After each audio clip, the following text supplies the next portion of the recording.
1914, जिसका शीर्षक है पहलवान की ढोलक और उसके लेखक हैं फणीश्वर नाथ रेणु। तो इस पहलवान की ढोलक पाठ के प्रश्न उत्तर मैं आज आपको करवाऊंगी। इससे पहले के वीडियो में मैंने इस पाठ का जो सार आपको समझा दिया था और आप बच्चों को समझ में आ गया होगा। तो आज हम इसके प्रश्न उत्तर करते हैं।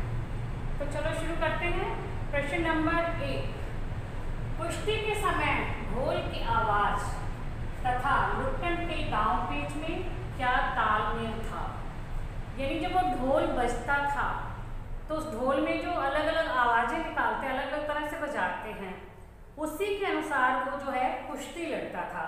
अब जैसे ढोल की आवाज में आता है चट धा गिड़ धा, इसका मतलब क्या होता था कि आजा भिड़ जा। चट धा गिड़ धा, आजा भिड़ जा। चटा चट धा, जब ये बजता था ना तब जो इसका मतलब क्या होता था कि उठाकर पटक दे। चटा चट धा, उठाकर पटक दे। अब आ जाता है ढांक ढीना, वाह अरे पट्टे वाह जब बोलते हैं। चट गिड़ धा मतलब मत डरना। ऐसे जो है ढोल पे जब ये ध्वनियाँ जैसे बजती थी वो उसी हिसाब से कुश्ती लड़ता था, सामने वाले को वैसे ही मारता था, पीटता था, पटक देता था, ऐसे करता था। अब पाठ में आए ध्वन्यात्मक शब्द और ढोल की आवाज आपके मन में कैसी ध्वनि पैदा करते हैं? ध्वन्यात्मक शब्द, ध्वनि की जो आवाज निकलती है ना, ये जो शब्द आए हैं तो ये कैसी ध्वनि पैदा करते हैं? यानी क्या, तो ये जो ध्वनि होती है ढोल से, ये जो ध्वनियाँ निकलती हैं ये हमारे मन में उत्साह और जोश पैदा करते हैं। तो आपको ये दो शब्द याद रखने हैं, क्या पैदा करते हैं, इससे क्या मिलता है, यानी उत्साह और जोश जो है वो उत्पन्न होता है। फिर आ जाता है प्रश्न नंबर 2, कहानी के किस किस मोड़ पर लुट्टन के जीवन में क्या क्या परिवर्तन आए, क्या क्या बदलाव हुए? अब शुरू से लेके पहले जो है कहानी का जब आरंभ होता है तो उससे हमें पता चला कि लुट्टन पहलवान जो था वो छोटी अवस्था थी उसकी, उसके माता पिता की मृत्यु हो गई थी और तब उसकी शादी हुई तो उसकी विधवा सास ने उसका पालन पोषण किया था। जब वो छोटा था तो गाय भैंसे चराता था, उसका दूध पीता था और एक बार किसी ने उसकी सास का अपमान कर दिया था तो उस अपमान का बदला लेने के लिए ही उसने कुश्ती लड़ने के बारे में सोचा, यानी पहलवान बनने के बारे में सोचा। फिर दूसरा आता है मध्य बिंदु और कथानक की गति। अब इससे क्या हुआ, मध्य में क्या हो गया, उसकी जो है कुश्ती के प्रति रुचि बढ़ती गई, ठीक है, और उसने कुश्ती लड़ने का दृढ़ निश्चय कर लिया, यानी उसने पहलवान बनने के बारे में सोच लिया। फिर तीसरा जो पॉइंट आ जाता है वो क्या होता है कि श्यामनगर के दंगल में जाना और वहां पर जाकर के कौन से नामी पहलवान से उसने जो है कुश्ती की थी? पंजाब का एक बड़ा ही नामी पहलवान था, उसका बड़ा नाम था पंजाब में और उसका वैसे नाम क्या था? चांद सिंह। उसके साथ उसने कुश्ती लड़ी और उसे हराया भी, तो उससे जीत गया था। उसके बाद फिर क्या हुआ था, जब वो उसने उस पहलवान को हरा दिया तो राजा साहब ने उसे अपने दरबार में रख लिया और उसे दरबारी पहलवान बना लिया और वहाँ पर वो उसके 2 बेटे भी और वो तीनों जो है वहाँ रहने लगे। अब फिर क्या हुआ, उसके बाद राजा साहब की मृत्यु हो गई और उनका बेटा जो विदेश से लौटा था तो उसने आकर के देखा कि ये 3 जो लोग, पहलवानों की खुराक भी बहुत ज़्यादा होती है ना, खूब खाते पीते हैं भी, इनका जो इतना खर्चा जो है राज्य सहन कर रहा है तो इसको जो है इनको अपने घर भेज देना चाहिए। तो उन्होंने उसे गांव में भेज दिया था। फिर उसके बाद क्या हुआ था, जब वो गांव में गए तो गांव में महामारी फैली हुई थी, हैजा और मलेरिया जैसे भयंकर बीमारियां थी, इलाज उस समय ज़्यादा होता नहीं था तो लोग जो है उस बीमारी से मर रहे थे, जिससे लुट्टन सिंह के दोनों बेटे जो हैं इस बीमारी से ग्रस्त हो गए और उनकी भी मृत्यु हो गई और 4-5 दिनों के बाद उसकी स्वयं की भी मृत्यु हो गई इसी बीमारी से ग्रस्त होकर के। अब तीसरा प्रश्न आता है, लुट्टन पहलवान ने ऐसा क्यों कहा होगा कि मेरा गुरु कोई पहलवान नहीं बल्कि ढोल है। मैंने आपको पहले प्रश्न में बताया कि कैसे ढोल की आवाज से वो जो है करता था, दांव पेच लगाता था। तो इसलिए उसने ये कहा कि मैंने जो है दांव पेच किसी गुरु से नहीं सीखे हैं, बल्कि ढोल की आवाज से ही सीखे हैं। उस ढोल की आवाज को सुनकर के ही मैं जो है कुश्ती लड़ता हूँ। अब ये आवाज ही मुझे कुश्ती लड़ने की प्रेरणा देती है। अब जो है उसने बताया कि मैंने चांद सिंह को भी ढोल की आवाज से प्रेरित होकर के जब मैंने उसके साथ कुश्ती लड़ी तो मैंने उसको हरा भी दिया था। इसी कारण से उसने ये कहा कि मेरा गुरु कोई पहलवान नहीं है, बल्कि ढोल की आवाज है। अब आ जाता है प्रश्न नंबर 4। गांव में महामारी फैलने और अपने बेटों के ध्यान के बावजूद लुट्टन पहलवान ढोल क्यों बजाता रहा? लुट्टन पहलवान जो था ना, उसका ढोल से बड़ा ही गहरा रिश्ता था। जब उसके बेटों की मृत्यु हो गई थी तब भी वो ढोल बजाता रहा, क्योंकि गांव में महामारी फैली हुई थी, चारों ओर त्राही त्राही मची हुई थी, लोग जो है हाय हाय कर रहे थे।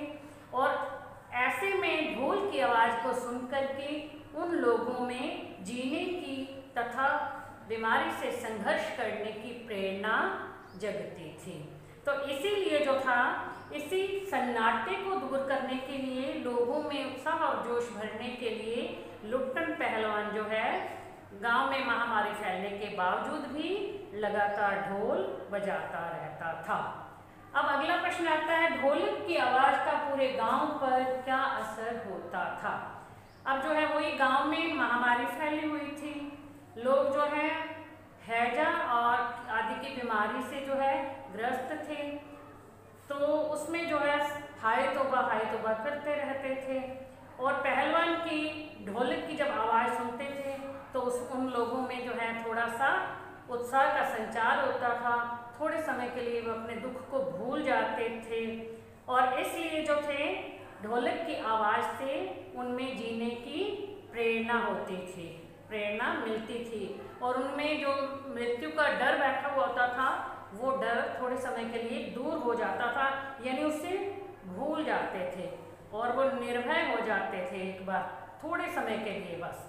मतलब जितनी देर वो ढोल की आवाज़ को सुनते थे दिन के समय में, तो इधर उधर चलते घूमते रहते थे, उस आवाज़ को सुनते रहते थे, तो अपना दुख थोड़ी देर के लिए वो भूल जाते थे। अगला प्रश्न आता है, महामारी फैलने के बाद गांव में सूर्योदय तथा सूर्यास्त के दृश्य में क्या अंतर होता था?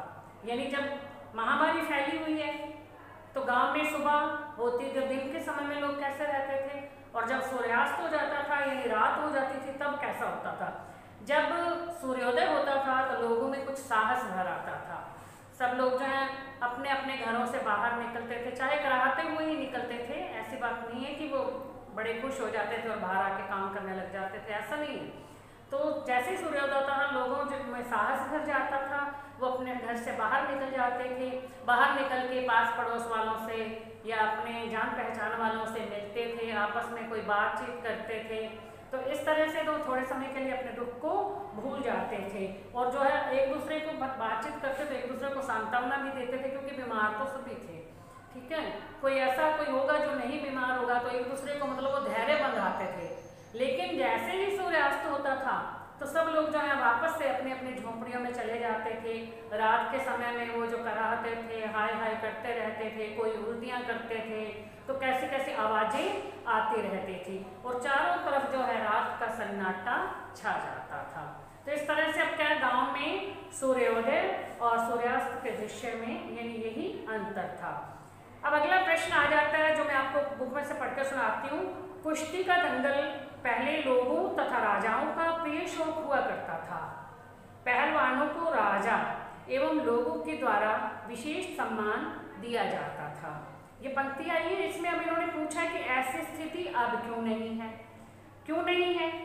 क्योंकि अब ना तो राजा हैं ना ही जमींदार हैं जो कि पहलवान लोगों को प्रोत्साहित करते थे, उनके खाने पीने का खर्चा उठाते थे। अब वो पहलवान स्वयं तो इतना खर्च कर नहीं सकता था, तो अब जो है इसके साथ ही अब लोगों की रुचि जो है अन्य खेलों में भी हो गई है। इसलिए जो है कुश्ती अब नहीं रही। कुश्ती का जो चलन है यानी कुश्ती के प्रति लोगों की रुचि है वो कम हो गई है। अब उसी पंक्ति के अनुसार इन्होंने दूसरा प्रश्न पूछा है, इसकी जगह अब किन खेलों ने ले ली है।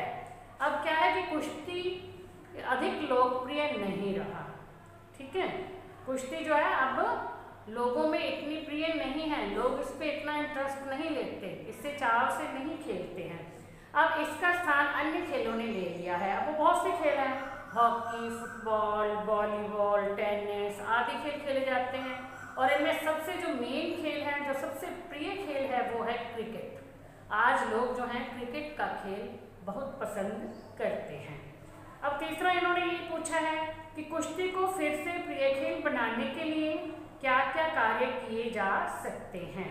अब कैसे है कि यदि दोबारा से हम कुश्ती के खेल को लोकप्रिय बनाना चाहते हैं तो इसके लिए क्या होगा कि जो कुश्ती की तैयारी करते हैं उनकी जो है आर्थिक मदद करनी चाहिए, सरकार के द्वारा उनको आर्थिक सहायता मिलनी चाहिए। इसके लिए कुश्ती के संघों का जो है उनकी स्थापना कर देनी चाहिए और स्कूलों में भी कुश्ती को प्रोत्साहन दिया जाना चाहिए। अब सरकारी विभागों में यदि हो तो उनके लिए जो कुश्ती खेलते हैं ये कुश्ती लड़ते हैं उनके जो कोटे में कुछ नौकरियां रखनी चाहिए तो उन्हें जो है नौकरी मिलेगी। जिला पंचायतें, नगर पालिकाएं और अन्य सामाजिक संस्थाएं जो हैं वो भी उनको सहायता दे सकती हैं। कुश्ती खेलेंगे उससे सर्टिफिकेट मिलेगा तो उसमें जो नौकरी में जो है उन्हें कुछ नंबर मिल जाएंगे। यदि ऐसा हो जाएगा तो फिर क्या होगा कि दोबारा से लोग जो हैं कुश्ती के प्रति रुचि लेने लगेंगे।